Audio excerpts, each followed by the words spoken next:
প্রশ্নটা জনাব তারেক রহমানের কাছে যে তিনি 26-এর নির্বাচনের পরে শুধুমাত্র বিএনপির প্রধানমন্ত্রী হতে চান।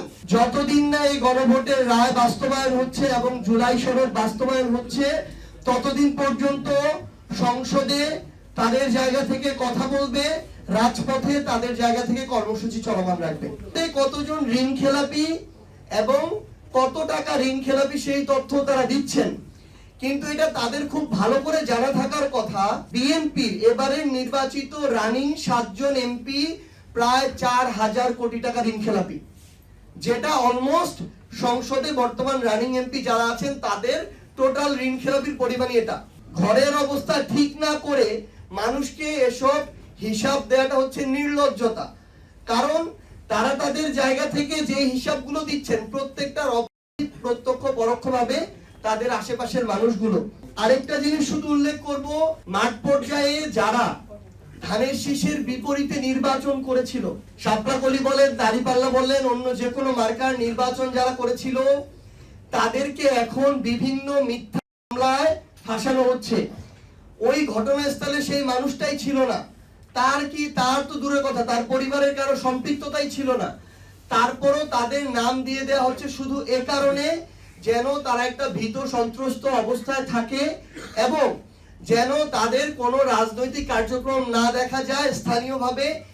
এবং সরকারি যত সুযোগ সুবিধা প্রশাসন বা উপজেলা নির্বাহী অফিসার ডিসির মাধ্যমে মাঠ পর্যায়ে যায়, সাধারণ মানুষের কাছে যায়, সেটা শুধুমাত্র বিএনপির যারা নেতাকর্মী তাদেরকে দেওয়া হচ্ছে এবং সেখানেও তাদের বিভিন্ন ধরনের ভাগ বাটোয়ারা চলে, যার ফলে প্রকৃতপক্ষে যে মানুষটা সেটা প্রাপ্য সেই মানুষটা সেটা পায় না।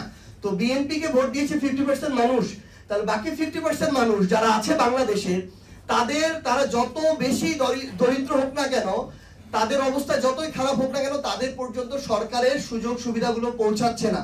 তো এই প্রশ্নটা জনাব তারেক রহমানের কাছে যে তিনি 26-এর নির্বাচনের পরে শুধুমাত্র বিএনপির প্রধানমন্ত্রী হতে চান নাকি বাংলাদেশের প্রধানমন্ত্রী হতে চান, এটা তাকে উত্তর দিতে হবে এবং তার কাজের মধ্য দিয়ে প্রকাশ করতে হবে। জাতীয় নাগরিক পার্টি এনসিপি দলগতভাবে এবং 11 দলীয় ঐক্যর সঙ্গী হিসেবে সেই ঐক্যের সাথেও একই সাথে আমরা আমাদের কার্যক্রম চালিয়ে যাব।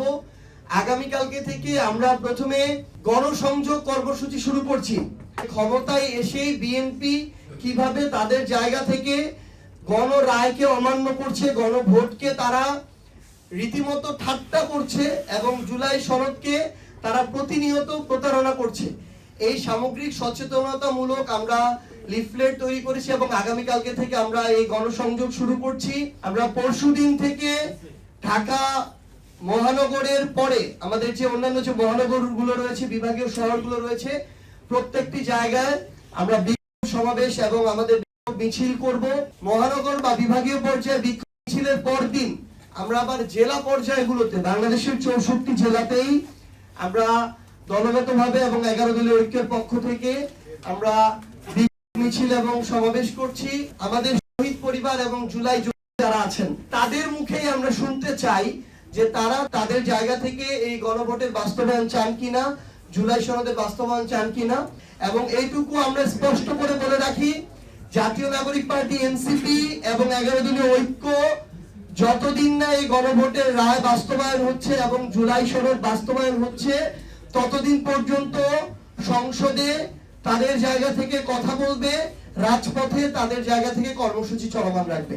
সবাইকে ধন্যবাদ।